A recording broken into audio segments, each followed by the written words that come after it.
Good afternoon. I'm Anthony Hobbs, and it's not the afternoon anymore, it's the evening. Okay, well, it's summertime, you know, the days are much longer now. Anyway, get to the point. The point is Mary Poppins. This is a review of Mary Poppins. And unfortunately, I don't have any visual aid. Why are you doing a review of that film if you don't have any visual aid? I hear you say. Well, simply because this film is a special request. I've been specifically asked to do a review of this film. And, oh, hang on a minute, what am I talking about? I do have some visual aid, so here it comes. This is a huge book all about the film, cinema, and here we go, there. There we are. Mary Poppins. This section of the book is about the year 1964, and Mary Poppins was a huge blockbuster film that year. And there she is, Julie Andrews. Instead of a broomstick, she rides on a magic umbrella. There we are, using her magic powers to fly through the air. And this book is extremely heavy, so I can only hold it for a short time. There she is, Julie Andrews as the definitive Mary Poppins. And, okay, that is one heavy book, yeah. So, got hundreds, or is it 1,000 pages? Well, anyway. Let's start at the very beginning. A very good place to start. Oh no, that's the other film. Anyway, my earliest memory of Mary Poppins is, I remember when I was about 5 and a half, I heard about it. You know, I knew of it, and I knew that it was a big deal. And it had been released on video for the second or third time. Well, anyway. And I knew that song. Supercalifragilisticexpialidocious, you know. And I remember being intrigued. What on earth does that word mean, you know? But at first it didn't really matter. It was a very catchy song, because I had this, like, music album of popular Disney songs. And, oh yes, in the story, when the children first see Mary Poppins riding the wind with her umbrella, they think, is she a wicked witch or a good witch?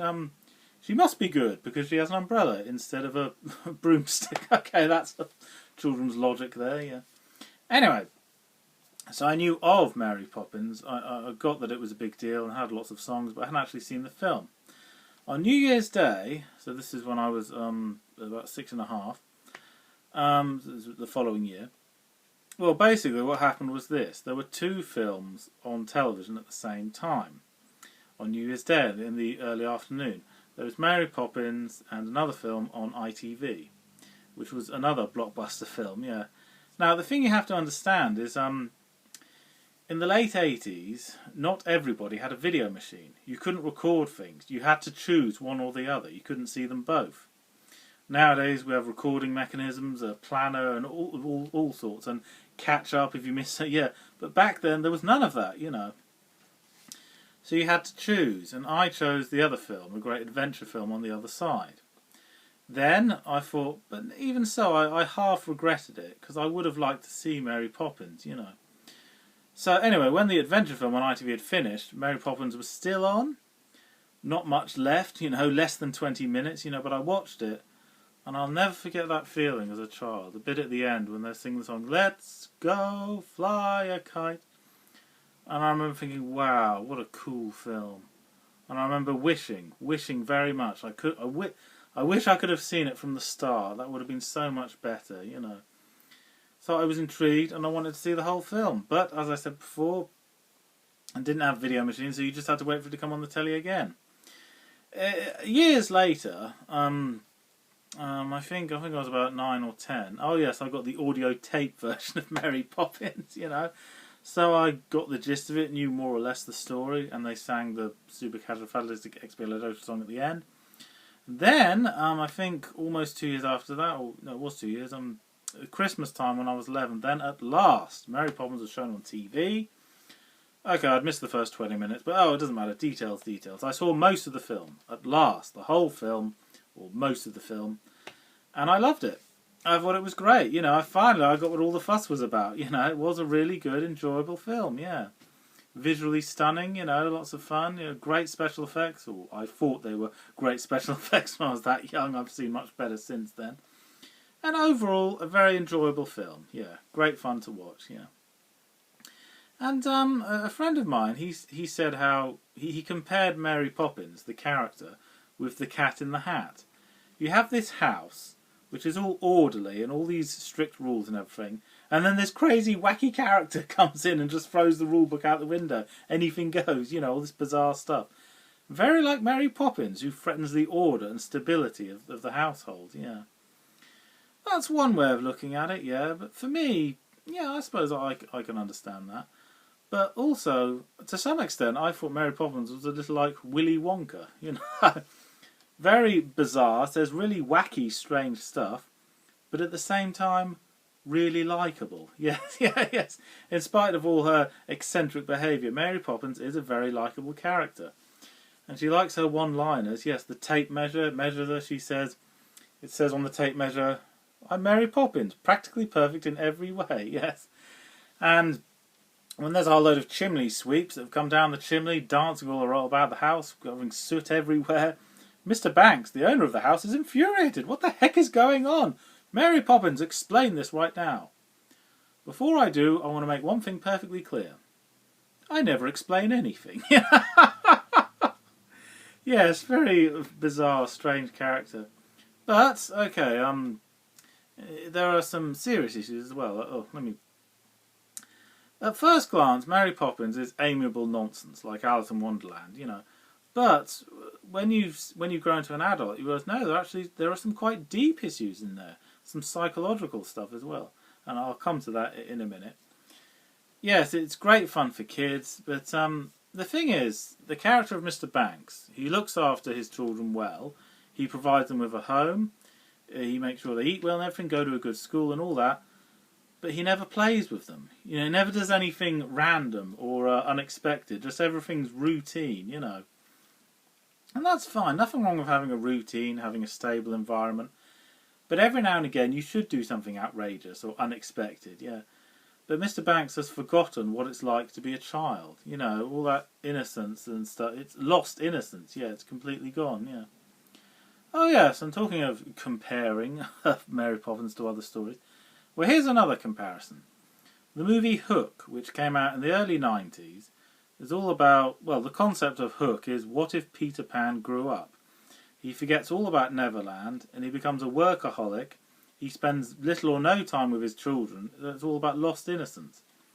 Except the movie Hook was not very good. It was a nice idea, but wasn't executed very well, The idea of lost innocence works much better in the character of Mr. Banks in Mary Poppins, yeah.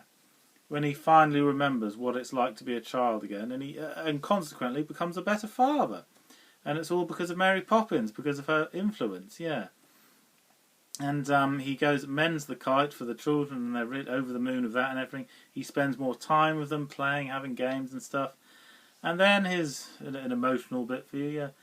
Mary Poppins, she sees that, yeah, now the children like their father more than they like her.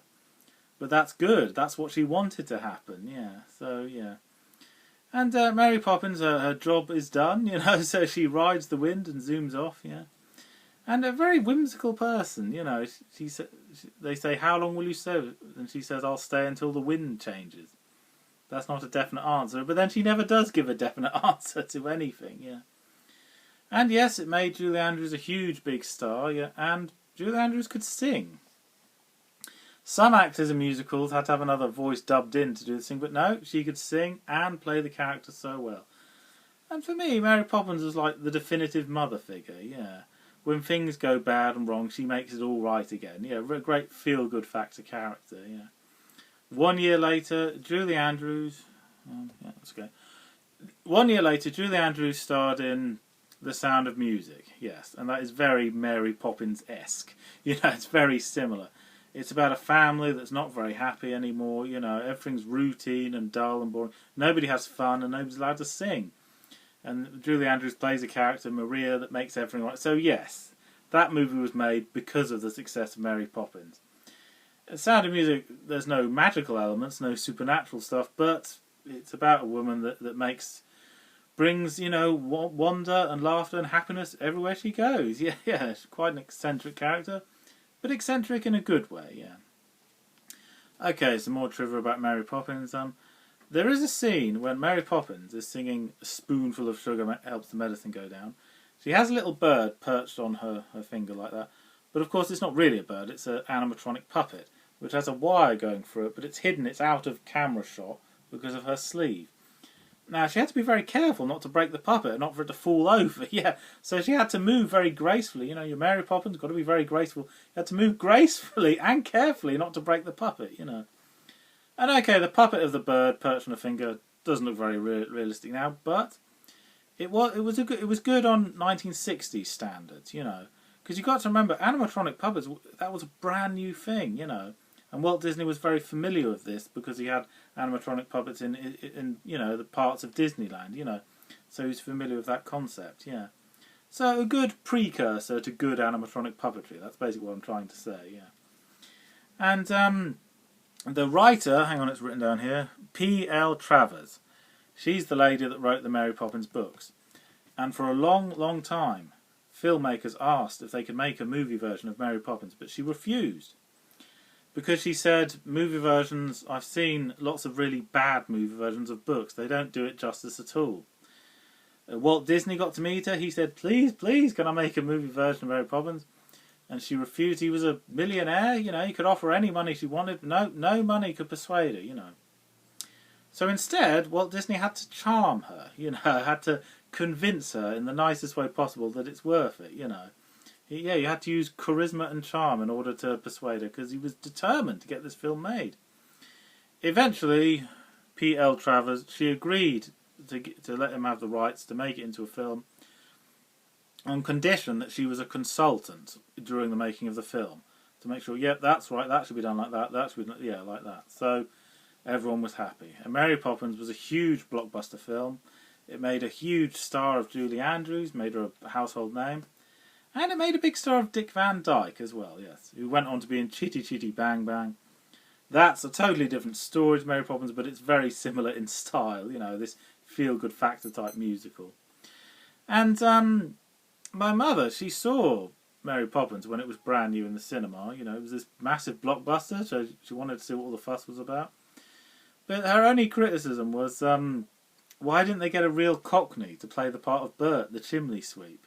You know, why did they get an American doing a really bad Cockney accent? Well, the simple reason for that is because the makers of the film, they were determined that this movie sells in America. All the characters are British and it all takes place in Britain, you know, but it's got to sell in America. And the belief was that a genuine Cockney, his accent Americans wouldn't be able to understand what he's saying, you know, so that's why they got an American to put on a Cockney accent. Ironic, really, because a few years later, Michael Caine became a big star in America. So, okay, they made an exception for him. They can understand his Cockney accent. I don't know. I don't make up the rules. Anyway, well, there's a spoiler coming up. At the end of the film, Mr. Banks' boss, like the really, really old man, we don't actually see it. We see him floating in the air because he's heard a very funny joke, and he dies of laughter because it's so funny. Now, that was harmless fun. I thought it was quite funny as a child, that idea. But looking back, I think, no, that's not very nice. You can't have someone die of laughter in a family film like this. No, you can't have anyone die at the end. But, well, maybe I'm looking too far into it. I don't know. All I know is the very old man dies because he hears something that's so funny he dies of laughter. Well, he died happy, so there's that. And, oh yes, another bit of trivia. The really, really old man is played by Dick Van Dyke. They got a young man to play a very old man.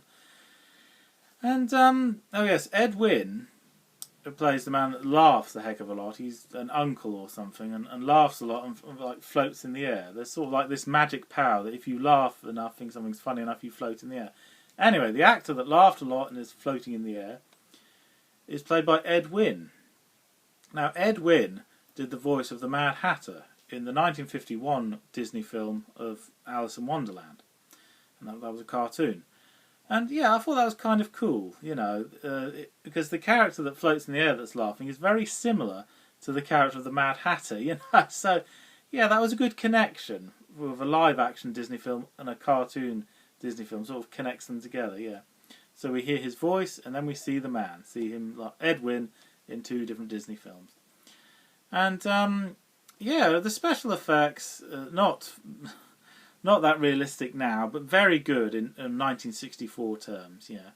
And although the special effects haven't held up, don't look as realistic now, there's still a charm and a quality about them, you know, so that's good. So long as the story is well done, it doesn't really matter that the effects look dated, as long as the story's well done. And, yes, there's all kinds of different ways of looking at Mary Poppins. It's amiable nonsense, yes, good fun for kids, but there's also psychological stuff in there as well. Be a good parent, you know, yes, you're meant to provide them with food and a home, but you have to spend time with them, play games with them and stuff. Because children are only children for just a short time, just a few years, and then it's gone. So make sure you don't miss those few years, yeah. Okay, that's enough from me, and yes, without a doubt, Julie Andrews did justice to the role. She is the definitive Mary Poppins.